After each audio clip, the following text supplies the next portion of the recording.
యాదాద్రి భువనగిరి జిల్లా యాదగిరిగుట్ట మండలం సైదాపూర్ గ్రామంలో ప్రభుత్వ విప్ ఐలయ్య పలు అభివృద్ధి పనులను ప్రారంభించారు. అలాగే తెలంగాణ సాయుధ పోరాట యోధుడు దొడ్డి కొమరయ్య విగ్రహాన్ని ఆవిష్కరించారు. గ్రామంలో కురుమ సంఘం భవనాన్ని, రైతు వేదిక భవనాన్ని ఆయన ప్రారంభించారు. ఎమ్మెల్యే ఐలయ్య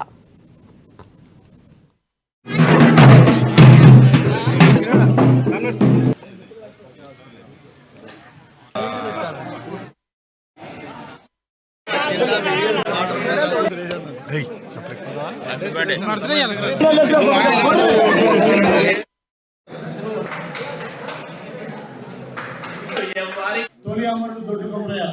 ఆ దొడ్డి కొమరయ్య మన కుటుంబంలో పుట్టడమే మన అదృష్టంగా భావిస్తూ ఆయన జ్ఞాపకాలను, ఆయన పోరాట పటిమను వచ్చే తరాలకు అందించాలనే ఉద్దేశంతో కారంపొడి రోకల్ బండ పట్టుకొని పేద ప్రజల విముక్తి కోసం వెట్టి చాకిరి విముక్తి చేయాలనే పోరాటరు కాబట్టి వాళ్ళ చరిత్ర రాబోయే తరాలకు తెలవాలి.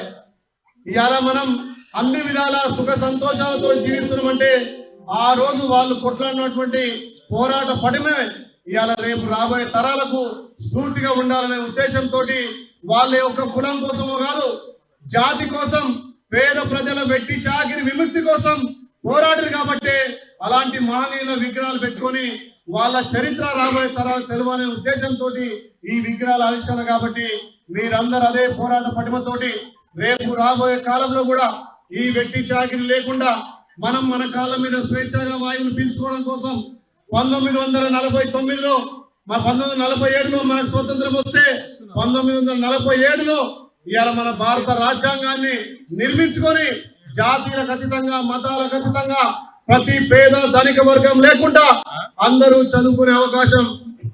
తొలి అమరుడు దొడ్డి కొమరయ్య. ఆ దొడ్డి కొమరయ్య మన కుటుంబంలో పుట్టడమే మన అదృష్టంగా భావిస్తూ ఆయన జ్ఞాపకాలను, ఆయన పోరాట